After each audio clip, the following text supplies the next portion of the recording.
Welcome friends, I am Gupta and today I will be presenting to you a very important case law of Indian Contract Act 1872 under the topic consideration. Now let's first understand what do you mean by consideration. Consideration is often expressed in the Latin term quid pro quo, which means in return of something. Now let's see forward the case related to this consideration. The name of the case. The name of the case is Chinnaya versus Ramayya, which was filed in the year 1882. The applicant was Venkata Chinnaya. The respondent was Venkata Ramayya. The judges were these. The court was Madras High Court. The acts involved in this case is the Indian Contract Act of 1872. Now let's see the facts of the case. An old lady, Lakshmi Rani, gifted some of her properties to her own daughters, Ramayya, who is the defendant in our case. The deed was registered to proper authorities. One of the terms of the deed was that the daughter had to pay a sum of 653, which is 653 rupees, to her maternal uncle, the applicant, annually. In the beginning, as per the deed, she gave the money on time. But after the death of Lakshmi Rani, she refused to give the money to her uncle. When Chinnaya, the applicant, said that there was a contract between them, she said that there is no consideration between them, so there is no contract between them. And she told that Chinnaya could do anything that he wants.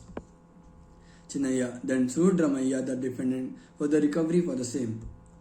Now let's see the viewpoint of both the parties. Viewpoint of Chinnaya and Ramayya. Viewpoint of Chinnaya was the condition for getting the property was a promise to pay the amount annually to Chinnaya.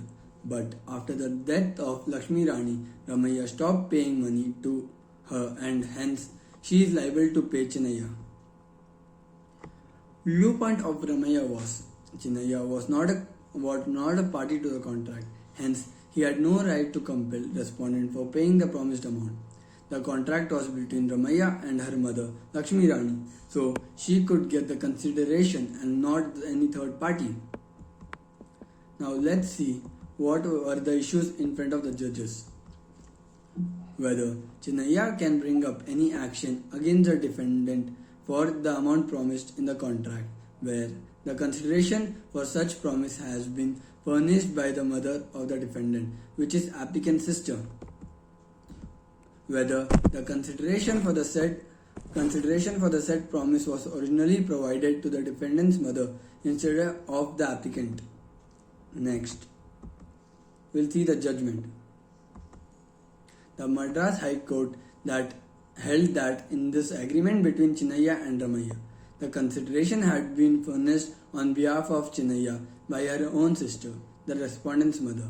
Although the applicant was a stranger to the consideration, but since he was a party to the contract, he could enforce the promise to the promisor under the law of Section 2D of Indian Contract Act, when at the desire of the promisor, the promisee, or any other person has done or abstained from doing or does or abstain from doing or promises to do or abstain from doing something, such act or abstinence or promise is called as consideration for the promise.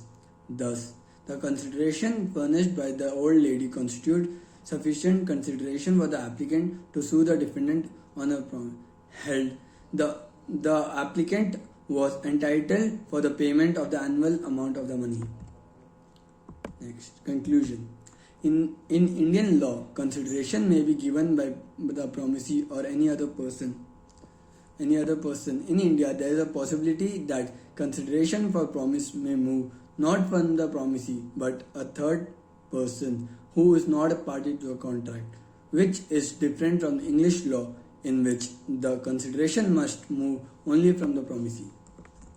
From this case, we can conclude that the consideration should pass on the promisor as per his or her own wishes. The consideration may pass on to the promisor as per the promisee or any other third person. It is not necessary that the promisor himself or herself should be benefited by the consideration as furnished by the promisee. Consideration can be past, present, or future.